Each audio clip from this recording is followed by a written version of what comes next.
Le jour de son retour à Ibadan, Olamide marchait sous un soleil de plomb, vêtu d'un épais manteau de fourrure arctique, la sueur coulant sur son visage, défiguré par la honte. Hier, elle pensait avoir volé la vie de sa sœur jumelle pour l'Europe. Aujourd'hui, elle n'est qu'une imposture brisée, huée par tout le quartier. Les marchandes criaient « Regardez la reine des neiges !» Son ticket d'or venait de la ramener brutalement dans la poussière. Mais avant que ce manteau ne devienne le symbole de sa chute, voici comment Olamide a transformé l'amour de sa sœur en un cauchemar éveillé.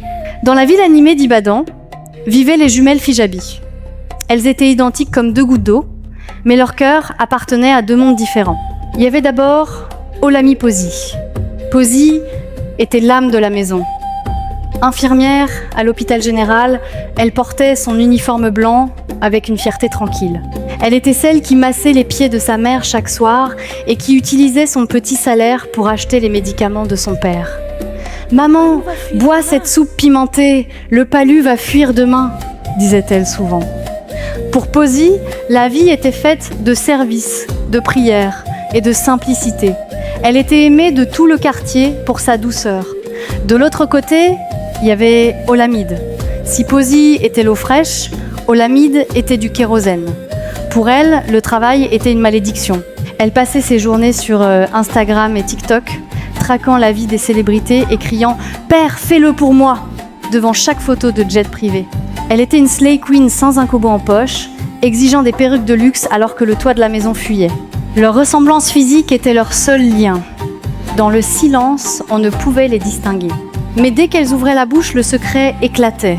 Posi parlait avec sagesse, Olamide parlait avec arrogance. La tension entre elles a atteint son sommet lorsque le docteur Femi a fait son apparition. Femi était un vétérinaire nigérian basé à l'étranger. Homme humble et riche, il cherchait une femme authentique, pas une fille amoureuse de son compte en banque. Pendant 6 mois, lui et Posi ont construit un amour solide à travers des appels vidéo nocturnes, loin des regards envieux d'Olamide. La jalousie d'Olamide était comme un serpent affamé. Chaque soir, elle écoutait les rires de sa sœur au téléphone. Elle lançait des piques.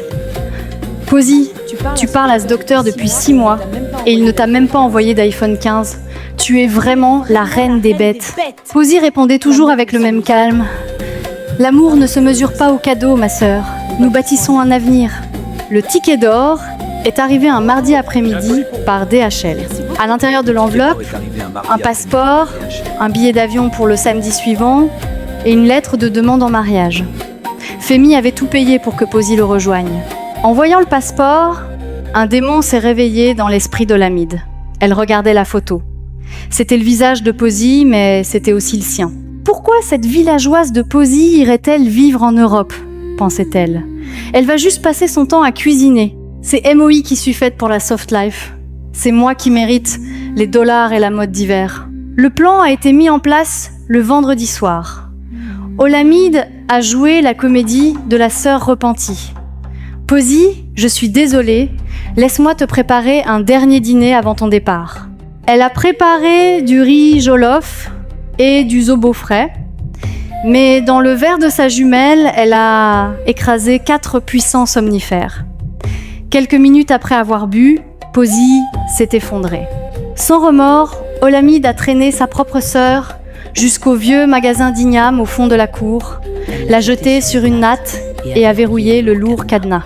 Elle a ensuite vidé la valise de Posi, a pris le passeport et la bague, elle a coupé ses ongles, effacé son maquillage et s'est habillée modestement. Le lendemain matin, elle a menti à ses parents en disant qu'Olamide était partie au village par jalousie. Les parents, en larmes, ont béni l'imposteur. À l'aéroport de Lagos, le cœur d'Olamide battait comme un tambour. Devant l'officier de l'immigration, elle a baissé les yeux, imitant la timidité de sa sœur. Le tampon a frappé le papier. Elle était libre. Dans l'avion, elle rêvait déjà de shopping à Londres. Mais le voyage a duré plus longtemps que prévu. Après une escale glaciale à Francfort, elle a atterri dans un paysage qu'elle n'avait jamais imaginé, des forêts de sapins sombres et de la neige à perte de vue. Le panneau indiquait « Rovaniemi, Finlande ». Femi l'attendait, mais il n'avait pas de limousine. Il portait une parka tachée et conduisait un vieux pick-up. « Bienvenue à la ferme, mon amour !» s'est-il écrié. Olamide était sous le choc. Pas de gratte-ciel, pas de luxe, juste le silence et un froid qui lui coupait la peau. Les jours suivants ont été un calvaire. À 4 heures du matin, Femi l'a réveillée pour la prière, à genoux sur le bois dur. Puis, elle devait pelleter de la neige et nettoyer les enclos des rennes. Sa perruque coûteuse a gelé, devenant raide comme du fer. « Posy, pourquoi as-tu peur du sang aujourd'hui ?» demandait Femi, méfiant. « Tu es infirmière, pourtant tu as failli t'évanouir devant ce chiot blessé. » Olamide inventait des excuses. « C'est le froid, Femi. Mon cerveau ne fonctionne plus. » Le soir, elle devait supporter la nourriture locale, du poisson et du pain noir, loin du jollof épicé d'Ibadan. Elle n'avait aucun réseau pour ses fans TikTok. Elle était prisonnière de son propre mensonge. Le jeudi, Femi a exigé qu'elle cuisine sa célèbre soupe égussie. Olamide, qui n'avait jamais tenu une louche, a jeté les graines entières et le poisson dur dans l'eau bouillante. Le résultat était une mixture infecte. Femi a goûté la soupe et a reposé la cuillère. Son regard était devenu tranchant. Ce n'est pas de l'égussie. Et hier, j'ai remarqué ton tatouage de papillon à la cheville. Posy m'a dit qu'elle considérait son corps comme un temple sacré. Elle déteste les aiguilles. Qui es-tu vraiment ? Le silence dans la cabane était plus terrifiant que le blizzard dehors.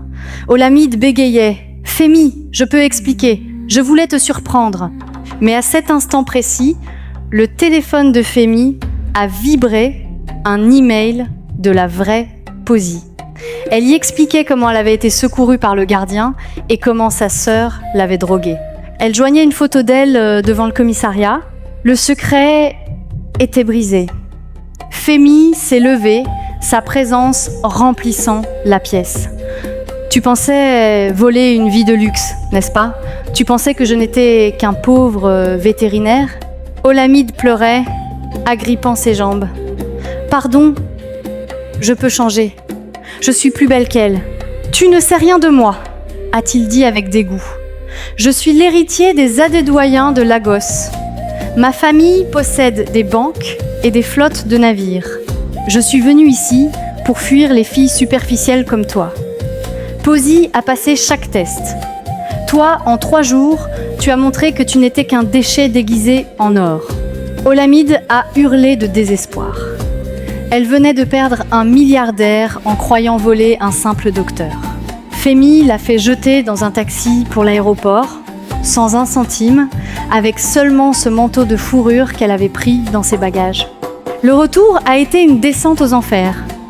Olamide a atterri à Lagos, transpirant sous sa fourrure, sans argent pour le taxi.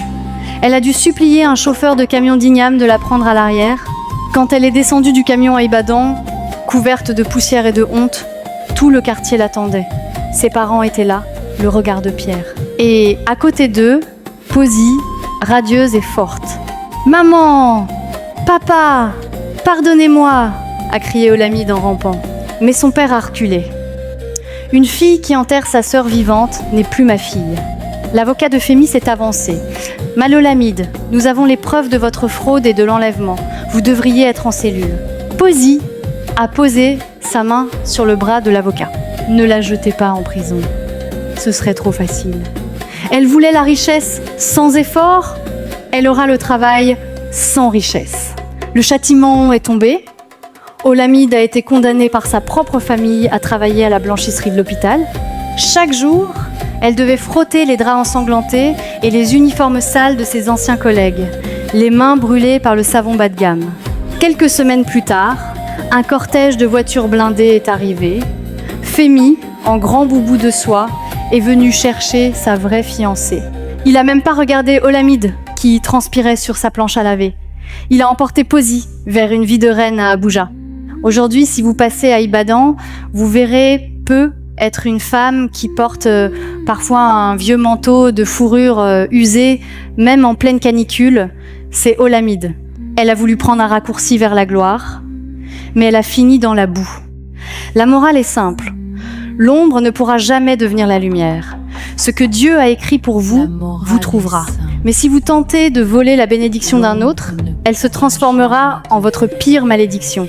Ne soyez pas une Olamide. Soyez patient, soyez vrai.